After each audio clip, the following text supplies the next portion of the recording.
Tá.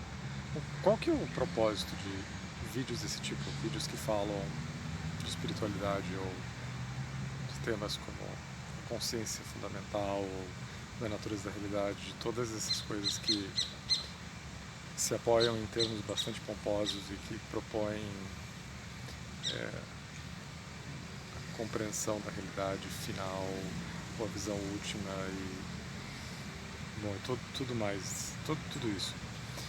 Eu acho que, pelo menos para mim, a motivação maior ela é de ter um tipo de encontro. Claro, o ideal seria estar conversando com alguém presencialmente e às vezes as oportunidades elas surgem, mas às vezes nas situações que a gente tem a gente busca e a gente faz o que a gente pode. Mas acho que o ponto mais importante é que a gente não está nas nossas interações dando atenção ao fato mais importante que está acontecendo aqui. É como se a gente estivesse existindo e a gente dialogasse, a gente falasse de muitas coisas, mas a gente não fala do ponto mais importante sobre a natureza da vida, sobre a natureza do mundo e da nossa própria experiência. Né?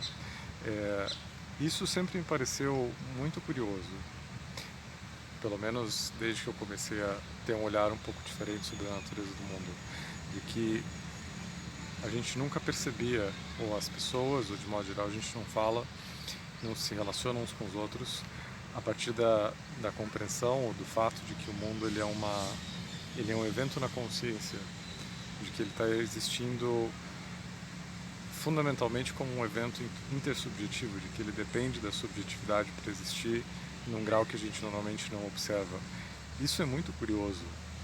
Isso com certeza é o maior ponto cego da nossa experiência da vida.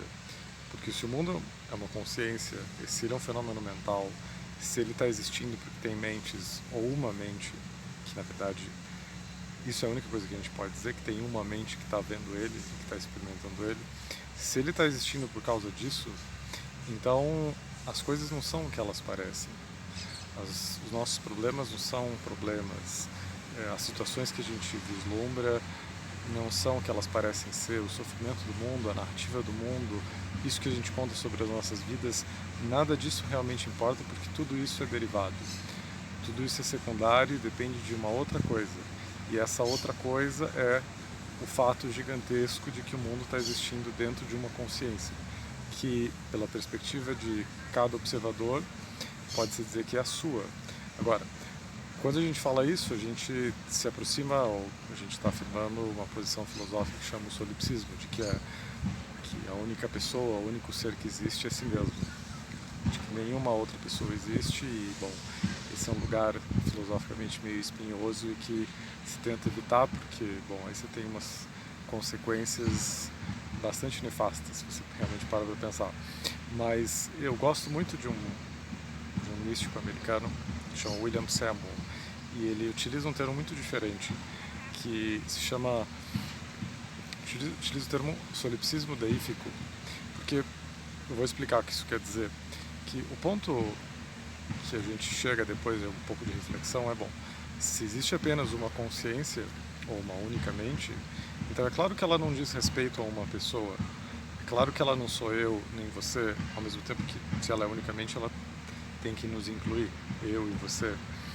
Mas é claro que essa mente ela tem que ter um caráter suprapessoal, um caráter que transcende todas as individualidades e que transcende todas as pessoas, todos os objetos, todos os fenômenos, porque se não fosse assim, ela não poderia ser, digamos, o fato fundamental, o fato absoluto da natureza das coisas.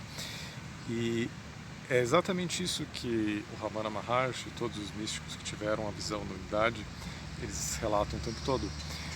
Quando as pessoas chegavam para perguntar para o Ramana Maharshi sobre os problemas do mundo, sobre o karma, sobre as crianças sofrendo, sobre as guerras, todas essas coisas que aparecem nas imagens, dentro da consciência, ele falava, bom, mas quem é que está vendo isso?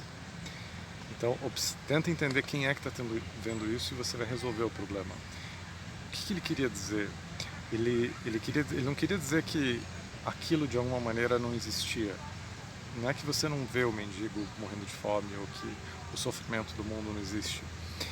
Ele existe, mas tem algo que existe mais do que isso. Na verdade, tudo isso é derivado de alguma maneira. Isso que existe mais do que isso, eu sei que ficou um pouco difícil essa frase, é, é esse fato de que a consciência está vendo tudo isso e que a consciência, se ela está vendo tudo isso, se ela contém o mundo inteiro, para que a gente não termine num solipsismo individualista, termina que a única mente que está vivendo tudo isso aqui, ela tem que ser o princípio final. Ela tem que ser o absoluto, ela tem que ser Deus, e que de alguma maneira, na maior parte da nossa experiência, isso não é reconhecido, isso não é percebido, e o que se interpõe a isso tende a ser a experiência de ser uma individualidade separada. Ainda que essa sobreposição ela também não gere um obstáculo significativo, ela participa de um processo ilusório também. Então o Samuel ele chamava isso de solipsismo deífico, quer dizer que se o primeiro passo é perceber que tudo depende da mente, o segundo passo talvez seja perceber que a mente ela não é derivada do corpo, mas sim o inverso, de que o corpo é derivado da mente, ou de que a consciência é derivada do corpo e não o contrário. O terceiro passo seria então chegar na compreensão do verdadeiro significado da consciência, ou se o mundo existe na consciência, a gente pode se perguntar na consciência de quem? Ou na consciência do quê? Porque claro que eu e todos nós, eu existo nessa consciência, no meu corpo, minhas sensações, o pensamento, os sentimentos, mas a própria consciência que está por trás das palavras que eu falo, que está vendo essa cena, que está gravando esse vídeo, essa consciência ela talvez não seja pessoal. Ela com certeza, ela me cria, eu nasci nela, eu morro nela, como todos os outros objetos, como todos os outros fenômenos, mas a consciência enquanto tal não. A consciência enquanto tal, ela talvez seja uma não consciência. Talvez o próprio termo, o conceito consciência seja pequeno e muito limitado para descrever o que isso realmente seja. Por isso talvez que o Nisargadatta Maharaj escreveu num dos livros dele, ele falava sobre um princípio anterior à própria consciência, que parece absurdo quando você realmente para pensar como é que pode existir algo anterior à consciência. Sem a consciência você não pode ser consciente disso, você não pode perceber nada, nenhum objeto, nenhum pensamento, nenhum sentimento, nenhum estado, nenhum elemento, nenhum mundo, nenhum plano, nenhuma dimensão, nada. A consciência tem que ser um princípio primordial. Mas talvez o que ele apontava era isso, que esse princípio primordial não pode ser conceitualizado por nenhuma outra ideia, nem mesmo consciência, nem mesmo existência, ser, Deus, nenhuma dessas coisas.